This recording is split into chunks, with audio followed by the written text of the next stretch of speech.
Did you know that the start of your sales conversation has a huge impact on the end of your conversation? Let me illustrate with this example. Last week, I was anxiously awaiting a 2-week in the works sales appointment with a service provider for my business. And it's a service I needed. I was excited. He walks into my office, plops himself in the chair over there, opens up his notebook, pulls out a piece of paper that was a form I could see that he was going to fill out, and says, well, I like to just jump right into things.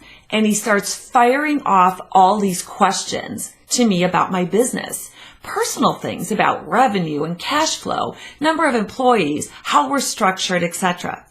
And I'm sitting there as a recipient and thinking, wait, how long is this meeting going to be? What is it that he's driving at, and how is that going to affect the scope of what he describes that he can do for me and fees and such? And hey, who does he think he is? Instead, he could have engaged me, set expectations for us to get on the same page, and earn the right for the information exchange that needed to follow. That's why I propose the 3-step start.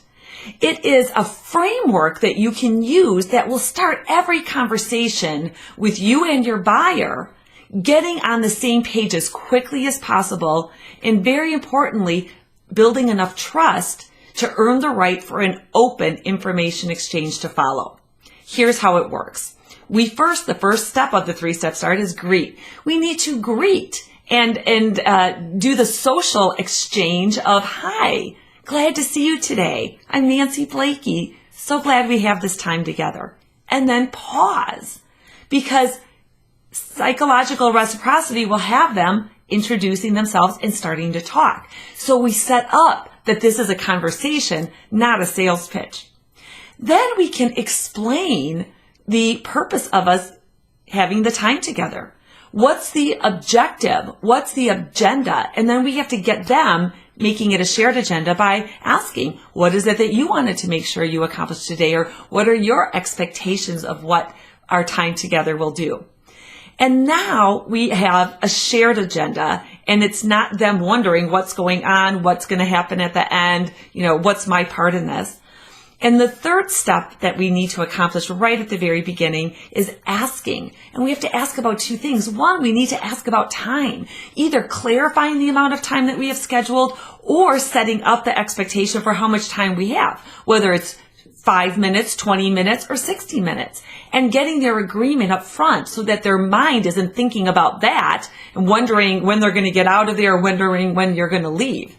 And in a normal exchange, you might switch the ask and the explain. Often you can do your greeting and then roll right into asking them about, the time committed and setting that expectation, asking them connection questions to connect with them as a person. That doesn't mean you need to get into personal things. It's still giving them an opportunity to talk and for you to gauge how their pace is, the type of information they like to talk about. Are they more analytical or more people feeling? And are there some clues as to what's going to be important to them? Some people call that small talk. I call it smart talk, because that's an opportunity for you to learn something that'll help you set up your questions and the rest of the conversation with context and with adjusting to the way that they communicate. So the 3-step start, greet, explain, ask, or greet, ask, explain, is what's going to allow you to get on the same side of the table with that buyer, to start collaborating and starting that information exchange that needs to take place in any sale. And very importantly, it's going to earn you the right to move forward into questions, into them being open with information, because they're going to understand where they're going, that this is something you're doing together, and their barriers are going to be knocked down. So don't be like Chris and jump right into things. Instead, make the time to help break their preoccupation, bring them into the conversation with you, and then you're both going to move forward productively.